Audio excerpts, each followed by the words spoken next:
Et la Gemara nous dit que même si Rosh Chodesh tombe Shabbat dans les 3 semaines, on lit la Haftara d'Ivri Yirmiyahu. Ah oui. On a trois Haftarot qui sont un petit peu pas bien. On a Shim'u, oui, Hazon, ouais, Shim'u, on a Hazon, et d'Ivri Yirmiyahu. Quand tu fais l'air... Ça fait Hadash. Donc, En Hadash à Hatashemesh. Faut pas changer. Dans les 3, même si Rosh Chodesh tombe Shabbat, eh bien, on continue à faire la Haftara qui parle comment les Juifs, ça s'appelle Shlosha de Puranota. D'accord? Alors, qu'est-ce qu'on dit? On dit Hazon. Hazon Obadiahu, il a vu. Hazon, c'est il a vu. Divré, c'est il a parlé. Divré, oui. Et Shim'u, c'est qu'il a écouté. Et malheureusement, comment on est arrivé au deuxième temps passé Nat Hinnam? C'est quand tu as vu, tu as écouté et tu as parlé. D'accord? Tu as écouté, tu as parlé et tu as vu. Donc, malheureusement, le début des Haftarot, il est comme ça. C'est pas bon pour nous. Bien sûr, c'est pour ça qu'il faut faire attention. Il lui a dit d'Ivri Yirmiyahu, Ma taroé. Qu'est-ce que tu vois, Yirmiyahu, qui était prophète? Il lui a dit, Ma quel choquet d'anéroi. Je vois un bâton d'amandier. Mais le mot choked, qu'est-ce que c'est un shakdan dans la Torah? Un shakdan, c'est un étudiant avec assiduité. Un shakdan, ça veut dire, il lui a dit, Dieu, eh bien, je vais être assidu à vous punir. Bon. Eh oui. Rashi al Shalom, il dit que dans l'amandier, les fleurs, ils sortent avant le fruit. Ou non, le contraire, les fruits, le bourgeon, il sort avant les fleurs. C'est ça, je vais avancer. Ok. Chachamim, ils ont dit, écoutez bien, la Gemara dans Bechorot, elle ramène une histoire intéressante avec Rabbi Yehuda bar Bil'ai. Rabbi Yehuda bar Bil'ai, ils sont venus, ils discutaient avec les rabbins d'Atouna, Hakmei Atouna. Et Hakmei Atouna, c'était pas n'importe qui, c'était des philosophes, des grands rabbins. Ils lui ont amené 2 fromages. Ils lui ont dit, dites-nous, les 2 fromages, ils sont blancs. Dites-nous, de quel fromage, ce fromage, la chèvre était noire et ce fromage, la chèvre était blanche. Voilà. Ne croyez pas que les sages d'Athènes, c'est des idiots. Donc, ce qu'ils disent, il y a quelque chose. D'accord? Qu'est-ce qu'il a fait Rabbi Yehuda bar Bil'ai? Et le Midrash dans Echa, il ramène comment les petits-enfants de Jérusalem, ils étaient intelligents, ils ont eu le même problème. Et qu'est-ce qu'il a fait un petit enfant? Ou Rabbi Yehuda bar Bil'ai, dans la Gemara, il a amené 2 œufs. Il a amené 2 œufs. Il a dit au philosophe, dites-moi cet œuf, de quelle poule elle venait, blanche ou noire? Et cette poule-là, de quelle poule elle venait, blanche ou noire? Voilà la Gemara. Qu'est-ce que ça veut dire cette explication? Il a dit le Maharsha ala Shalom, aïe. Il a dit, le Maharsha, ils sont venus, les Chachmei Atouna, ils ont dit Rabbi Yehuda bar Bil'ai, à quoi ça sert que vous continuez à étudier la Torah? Du 17 Tammuz au 9 Av, combien de jours? 21 jours. Oui, puisqu'il y a 21 jours, c'est pour nous dire que Dieu vous a abandonné. Ça y est, qu'est-ce qu'il y a? Il n'y a plus rien à faire. Qu'est-ce que vous voulez? 21 jours, ils sont noirs. Et il n'y a plus 21 jours blancs. Voilà, vous croyez que c'est du fromage blanc, mais en vérité, il sort d'une chèvre noire. Il a répondu, Rabbi Yehuda bar Bil'ai, tu te trompes. Entre Rosh Hashanah et Hoshana Rabbah, il y a combien de jours? 21. On a les 21 jours qui pardonnent les 21 mauvais. Toi, vous avez cru qu'on a 21 jours de noir, mais tu as oublié qu'on a 21 jours de blanc, qui pardonnent les 21 jours de noir. Et la Gemara, elle amène que le égoz, le noyer aussi, les petits noix, ils sortent 21 jours après qu'on a planté. On a le noyer, on a la poule. Combien de temps elle donne? La poule, elle donne un œuf 21 jours. Après qu'elle est pendue, 21 jours, elle se met dessus, il sort un poussin. Alors il lui dit, tu ne vas pas nous amener des exemples des 3 semaines. Parce que sur les 3 semaines, on a la poule, on a le noyer, on a les amandiers, on a tout ce qu'il faut. 21 jours. Ne viens pas nous dire, ah, Hazard. Et qu'est-ce qu'il lui a dit? Aussi, il lui a dit, à Kippour, nous avons la langue rouge qui devenait, au moment de la Ne'ila, elle devenait blanche. Imiyu hata echem kashanim, imiyu hata echem kashanim, si vos feutres, ils sont rouges, écarlates, kasemer yalbinu, ils seront blancs, kasheleg yalbinu, ils seront blancs comme la neige. D'accord? Maintenant, les 21 jours, ils sont par rapport aux 21 jours qu'on a entre le 17 et le 21. C'est Kaparat Avonor. Comme les 2 Seirim. Maintenant, la Torah, elle a commencé avec la paracha de Nedarim. Vous avez vu, Matot Maseh, c'est la paracha de Nedarim. Quand est-ce qu'on fait Atarat Nedarim? On fait la veille de... les Kabbalistes, ils font la veille de Elul, ils font la veille de Rosh Hashanah, et ils font le soir de Kippour. D'accord? Et on prend 3 personnes, bien sûr. 3 personnes avec le Sefer Torah. Le soir de Kippour. On fait Atarat Nedarim. On dit en chantant, Anahnu matirim leit pallel, ima arbar yanim, kal nidre. On dit kal nidre. Il faut 3 personnes avec le Sefer Torah. D'accord? Comme ça, il dit à la fin de Rashi, à la fin de Parashat de Béchallah, Moshe Rabbeinu, il a pris Hur, Aharon et lui. Ça fait 3. Et il dit Rashi, d'ici on comprend que pour un Ta'anit Sibour, il faut 3 personnes. Ok. Et Ta'anit Kippour, c'est Minatora. Il faut 3 personnes. Ok. Aussi dans Bava Metzia, c'est écrit que Rabbi il a demandé à Eliyahu Navi, est-ce qu'il y a dans ce monde des gens de tzadikim qui peuvent amener Mashiach? Il a dit oui. Rabbi Hiya et ses 2 enfants. Qu'est-ce qu'il a fait Rabbi Hiya et ses 2 enfants? Ils sont venus, ils sont montés sur la Teva. Il a dit Mashivarouah, il est sorti un vent 500 km à l'heure, le toit de toute la ville, ils les ont sautés. Mashivarouah. Morid Geshem, il est sorti une pluie jusqu'à la synagogue, les gens, jusqu'à la poitrine, il y avait l'eau. Il a dit, Dieu, il va dire, Mehaya Mitim, les morts vont revivre. Il a envoyé des ours, il a envoyé tout le monde est parti. Tellement Rabbi Hiya et ses 2 enfants, ils étaient tzadikim. Et Eliyahu Navi, il a reçu 60 coups de fouet en feu, parce qu'il a dévoilé à Rabbi qui étaient les tzadikim. Donc on comprend ici qu'il faut 3. Comme Moshe, Hur et Aaron, la même chose, Rabbi Hiya et ses 2 enfants, la même chose, Dougmat. On dit, au moment où on accompagne la Shekhinah, on dit 7 fois Hashem ou Elohim. D'accord? Et les Ashkénazes, ils disent que 3 fois parce qu'on dit on dit dans Kol Nidre, on dit beaucoup de langages. On dit 7 langages. Alors par rapport aux 7 langages, on dit 7 fois Hashem ou Elohim. Mais les Ashkénazes, ils disent que 3 langages. Ok. Qu'est-ce qu'a dit la Gemara dans Shabbat? À cause des Nedarim, les enfants juifs, ils meurent. La femme et les enfants de l'homme, ils meurent petits. Parce qu'ils font des Nedarim. Eh oui. Il ne faut pas faire des Nedarim. Ba'avon Nedarim ou Shfu'ot Shav. La Mishnah, elle a dit, il y a Hayara'a, Ba'ala Olam. Il dit le Maharal, qui c'est Hayara'a? Dans le Derech Haïm, il dit le Maharal. Les nations, ils s'appellent Hayot, puisque Daniel, quand il a rêvé les nations, comment il les a rêvés? On a vu en forme d'animaux. Eh oui, parce que l'homme, il a peur des Hayot. Alors si tu ne fais pas attention au Neder Shua, je te jure, mais je te le jure, rien que toute la journée. C'est vrai, mais tu l'as vu, je te le jure. Comment tu je te le jure? Une fois, moi j'étais au Maroc, j'étais jeune, William. Je suis passé devant le tailleur qui habitait la rue Capitaine Pétijean à Rabat.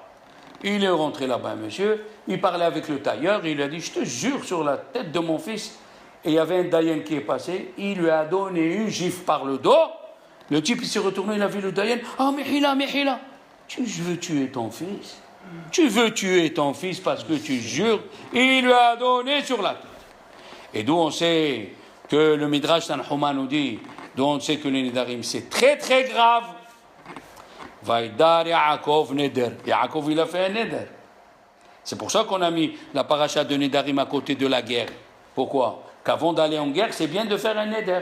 Parce que Dieu il t'aide. Quand tu fais un Neder, Dieu il t'aide à ce que tu restes vivant pour accomplir le Neder. Il y a écrit Vaïdar Yaakov Neder. Les morts. Qu'est-ce qu'il a fait? Il est parti, il est devenu riche.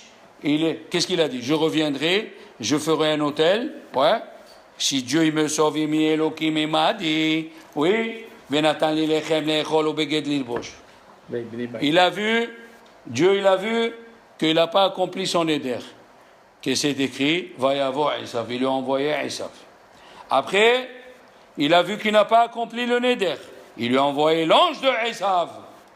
Après, il a vu, il lui a envoyé Esav. Il lui a envoyé l'ange. Et Yaakov, il ne veut pas se rappeler qu'il a un néder. Il lui fait la catastrophe avec Dina. Un goy, il dort avec la fille de Yaakov. Et monsieur, notre cher patriarche, il ne comprend pas. Il continue. Qu'est-ce qu'il est? De là-bas. Rachel, elle est morte. Qu'est-ce qu'on a dit? Quand sa femme, elle est morte, il est venu Dieu. Il a dit, à cause de son éder, le malach, le mauvais ange, il va me tuer toute cette famille-là.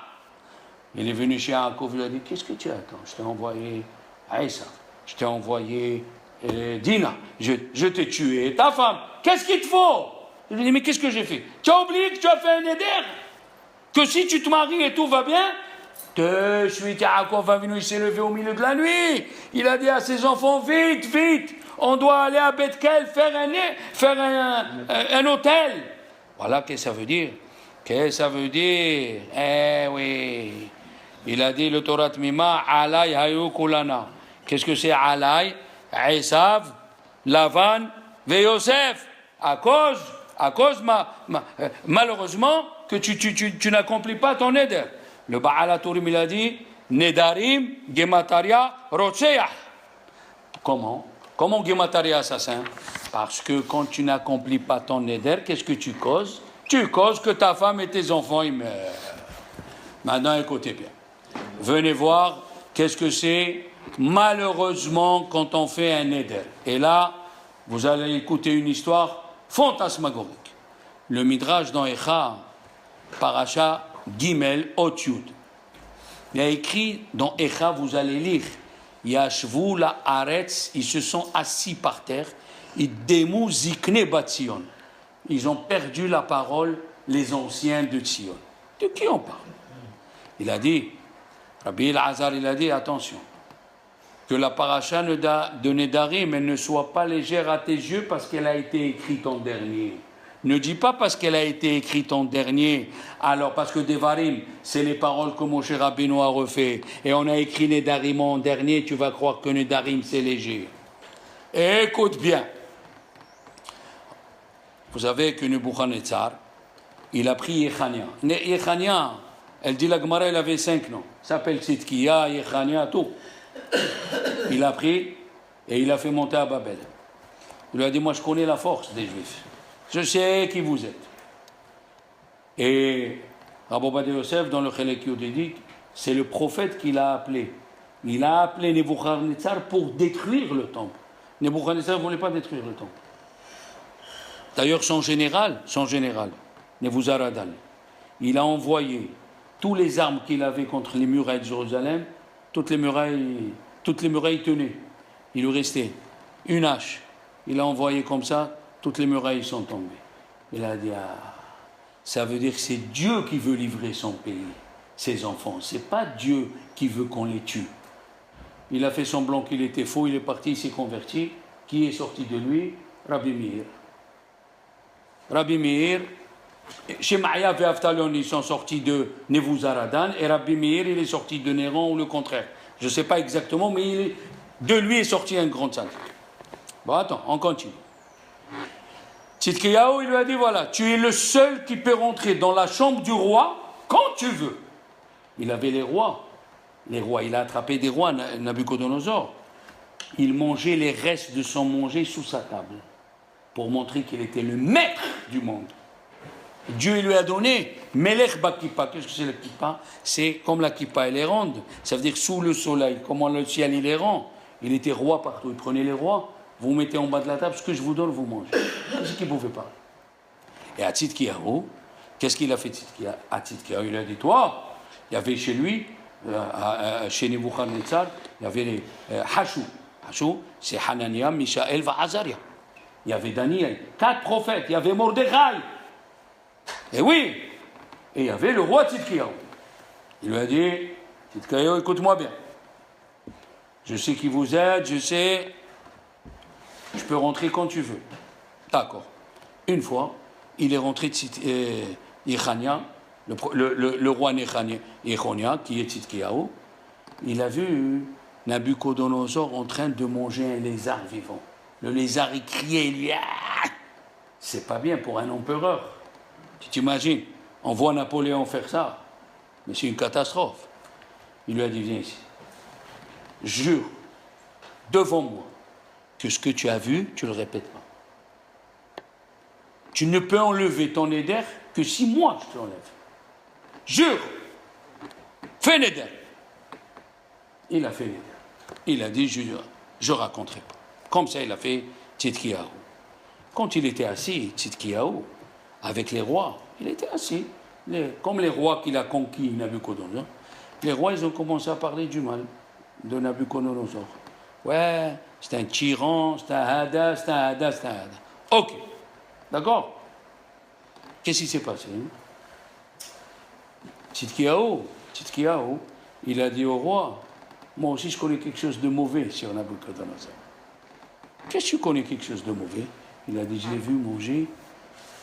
vu manger un lézard vivant. Quoi? C'est assez connu dans le Moyen-Orient, Antenne 2, TF1, à Gaulle. Qu'est-ce qu'il a fait le Nabucodonosor?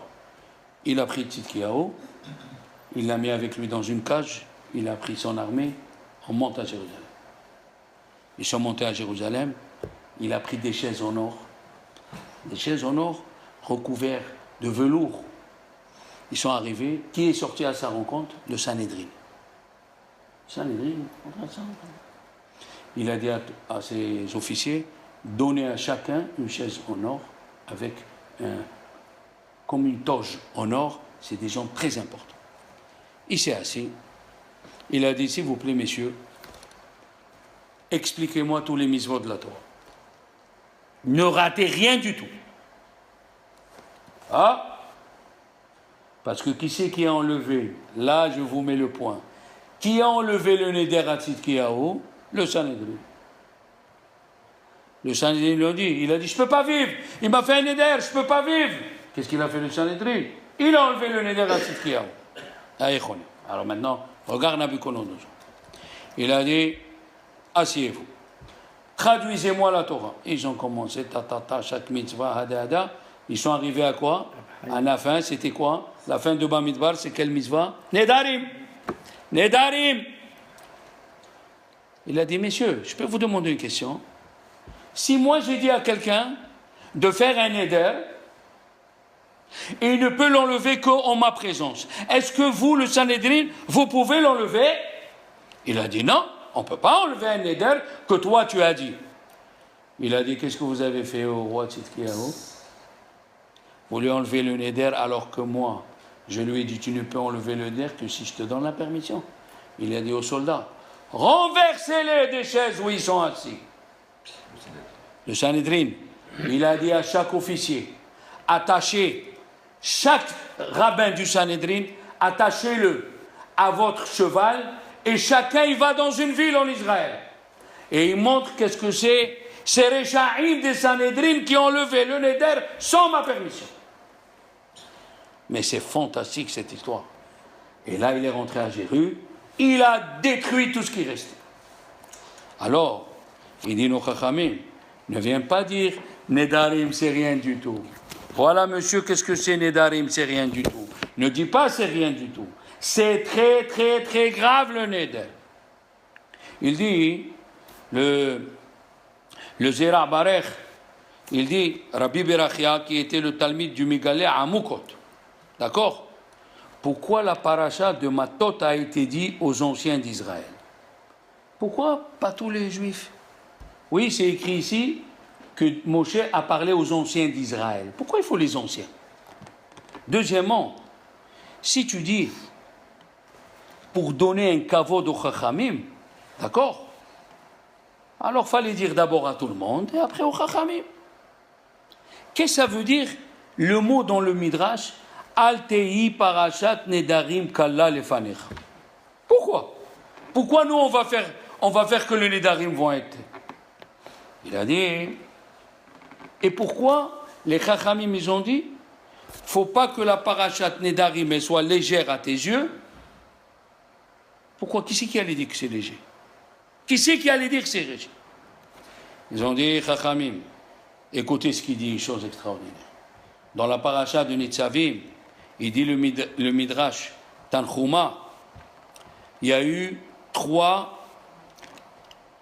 alliances. D'accord? Une alliance au mont Sinaï. D'accord? Et malheureusement, les Juifs, ils ont cassé cette alliance. Une alliance, c'est Neder. Ils ont fait le Heger. Seulement, cette alliance, elle était pour eux et pour les générations qui vont venir. Et yeshno po imanu, ve et enenu po imanu.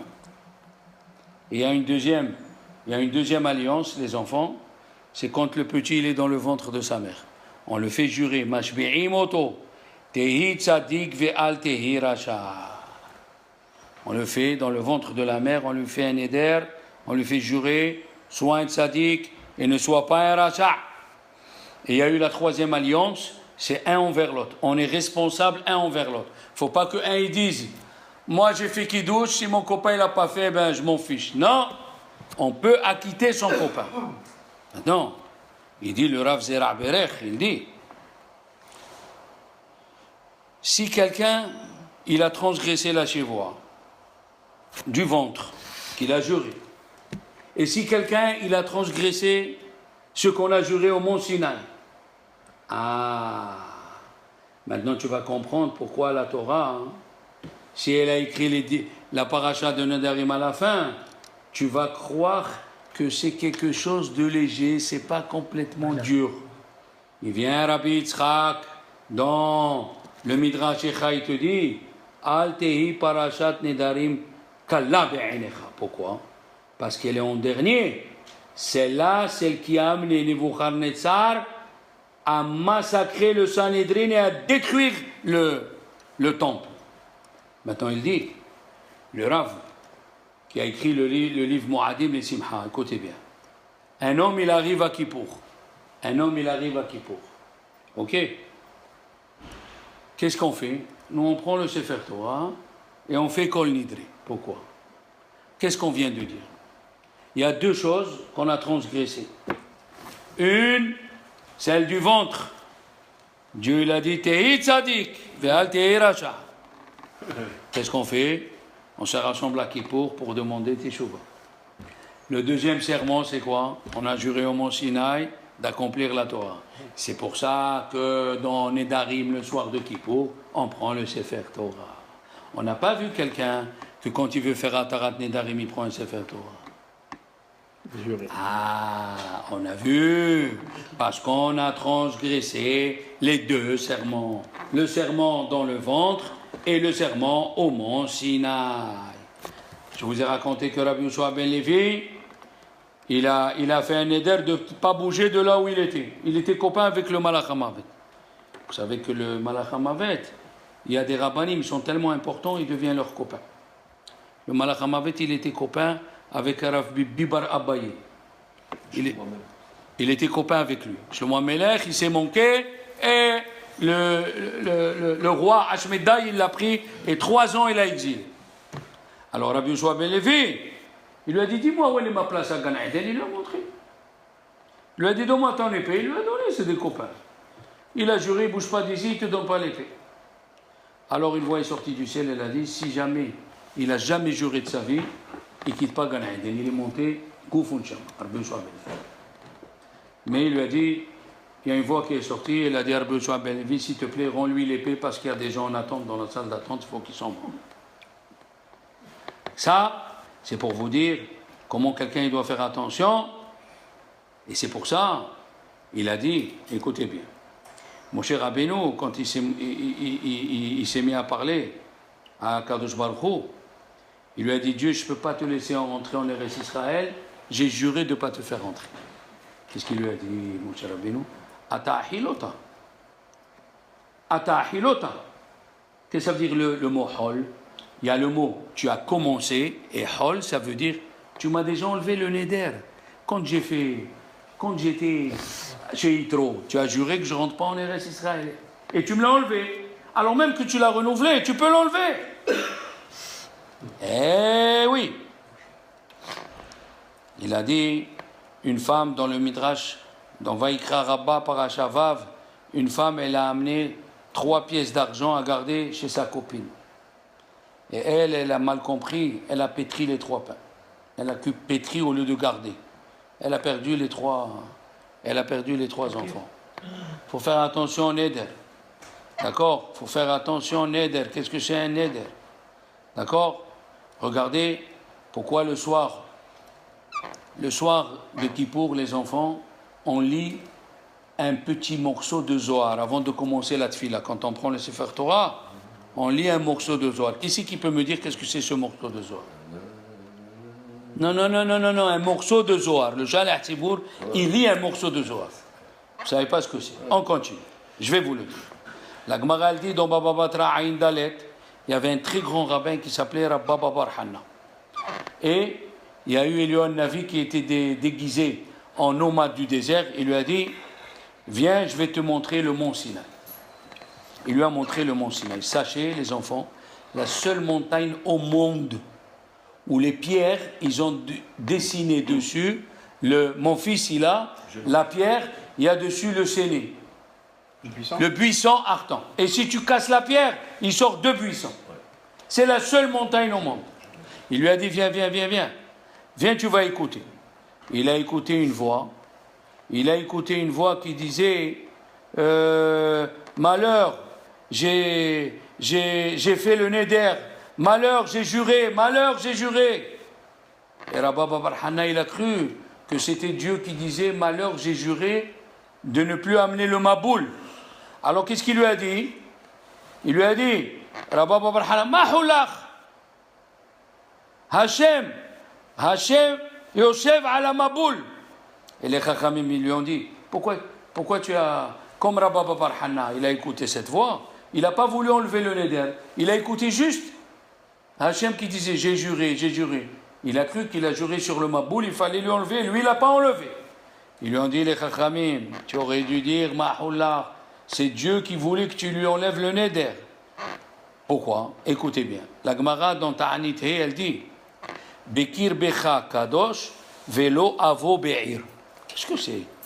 Bekir Becha Kadosh, Velo Avo Be'ir. Je suis en toi, tu es saint, et je ne peux pas venir dans la ville.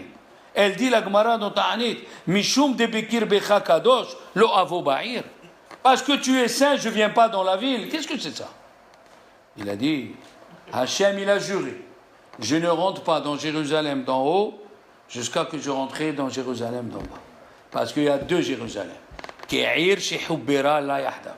Il y a Yerushalayim shel Ma'ala, il y a Yerushalayim shel Mata. Alors ils lui ont dit les Rabbanan, pourquoi Dieu il a dit qu'il ne rentre pas dans la maison d'en haut jusqu'à qu'il rentre dans la maison d'en bas? Parce qu'il a juré. Et il attendait que tu dises Mahoulach. Il attendait que tu dises ton éder, je l'enlève. Et lui, Rabba Babar Hanna, il a cru que c'était pour le maboul. C'est pour ça qu'il n'a pas sorti.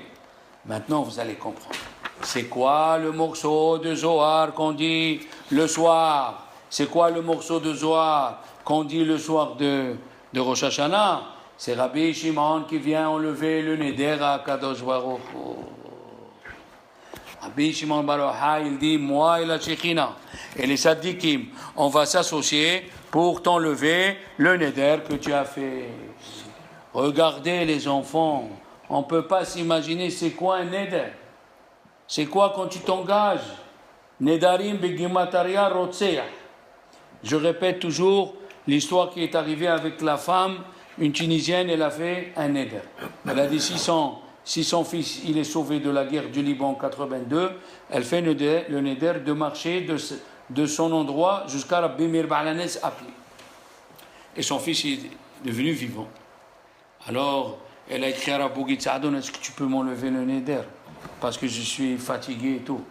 Il lui a dit, tu sais, quand on fait neder, c'est le mitzvah, il ne faut pas l'enlever. Mais si tu es fatigué, moi je peux te l'enlever. Mais fais gaffe, qu'est-ce qui va arriver à ton fils? Ton fils, il est vivant grâce au neder que tu as fait. Comme une dame, j'ai raconté, une dame, elle a fait neder quand son fils, il a fait la guerre au Liban. Elle a fait neder, elle a pris sur elle de ne pas parler à Kippour. C'est difficile pour une femme de ne pas parler. Et son fils, il est vivant jusqu'à aujourd'hui. Grâce au neder qu'elle a fait la mère. Alors il lui a dit, Rabbi Gitzadon, moi je te conseille de le faire. Ils sont venus, elle avait 3 garçons. Ils sont venus les 3 garçons. Ils ont marché avec elle petit à petit, petit à petit, petit à petit, jusqu'à pendant 1 mois. Elle n'était pas loin de Rabbi Meir. Elle était de 5 ou 10 kilomètres, je ne sais pas.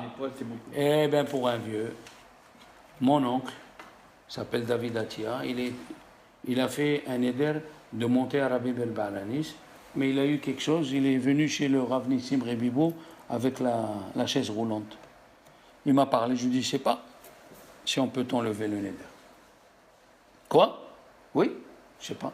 Il est venu chez Rabbi Nissim Rebibo, Zichron Bracha, il lui a dit, ton neveu, voilà, il m'a montré que c'est pas bien de t'enlever un neder chez le mitzvah. Il a dit, vas-y. Il est parti en chaise roulante, il est revenu debout. Voilà, monsieur, quand tu fais un neder et tu l'accomplis, malgré que le roi Salomon, il a dit, Tov shelo tidor, mishitidor vetishalem, et on sait que la femme, elle est sujette au neder. Hachem, si tu me fais ça, je fais un neder de ça. C'est pour ça que Dieu, il a dit au mari, dès que tu entends le neder, enlève-le. Enlève-le, parce que les femmes, ils font vite le neder. Si Dieu me fait ça, je fais ça. Si Hachem me fait ça, et après elle transgresse. Et pas que ça. Le neder, il a quelque chose qu'il n'y a pas dans les autres mitzvot. Écoutez bien. Il y a écrit dans la Torah, Isha haferam, le mari, il a enlevé le neder à la femme, Vachem islahla, et Dieu lui a pardonné. Mais s'il lui a enlevé le neder, le mari, pourquoi il y a écrit Dieu lui a pardonné? Écoutez bien, mes frères. On parle d'une femme qui a fait le neder, et le mari lui a annulé, et elle n'a pas entendu. Et elle est partie manger le pain qu'elle s'est interdit, ou le fruit qu'elle s'est interdit. Elle, dans sa tête, elle est en train de transgresser. Mais dans la réalité, le mari lui a enlevé. Quand même, il faut qu'elle demande pardon. Parce que dans sa tête, elle faisait un péché. Imagine-toi quelqu'un qui dit, je veux manger du cochon. Son copain lui dit, je te donne du cochon. Je veux du cochon. Il lui donne un sandwich. C'est du cochon, il mange. Après, il dit, il était caché. Il faut qu'il fasse des choses. Parce que dans sa tête, il voulait transgresser, il voulait faire un péché.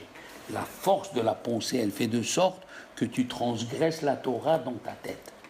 Dans ta tête. Elle dit la Gemara dans Kiddushi. Si quelqu'un il est habitué à faire un péché, il mange la pâtisserie Taref. Un jour, il va dans la rue où il y a la pâtisserie, elle est fermée. Il a fait un péché. La Gemara dit, il a fait un péché. Parce que dans sa tête, il veut manger. Alors il a fait un péché. Il doit demander pardon. Malgré qu'il n'a pas mangé, il doit demander pardon.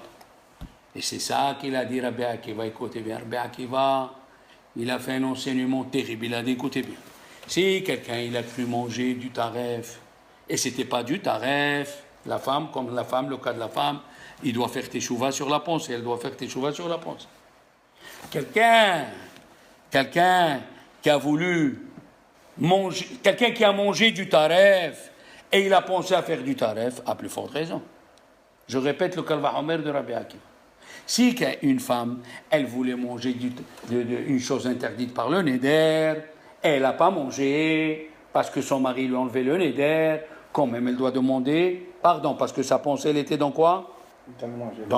Quel transgressé le neder? Quelqu'un qui a mangé du péché, hein, et il a pensé à le manger et il a mangé, à plus forte raison qu'il doit faire teshuva. La question, elle est, dis-moi, Haliwa, et s'il n'y avait pas Rabbi Akiva qui a dit ça, quelqu'un qui a mangé du cochon, il ne fait pas teshuva? C'est quoi ça? C'est quoi ce Kalva Homer? D'où il sort ce Kalva Homer? C'est des là, et là, tout ça sort ce Kalva Homer. D'où il sort ce Kalva Homer? Il dit, Ramoshe Strasbourg, il est venu, Rabbi Akiva nous apprendre des choses extraordinaires. Que celui qui a fait une avera, la Torah a dit qu'il doit faire teshuva. Mais la Torah n'a pas dit sur la pensée. C'est Rabbi Akiva qui vient te dire, même sur la pensée, tu dois demander pardon. Pas rien que sur l'action, même sur la pensée, tu dois demander pardon. C'est extraordinaire. Alors, à nous les enfants, de faire attention à ce qu'on sort de la bouche et que Dieu nous sauve des mauvaises pensées. Shabbat.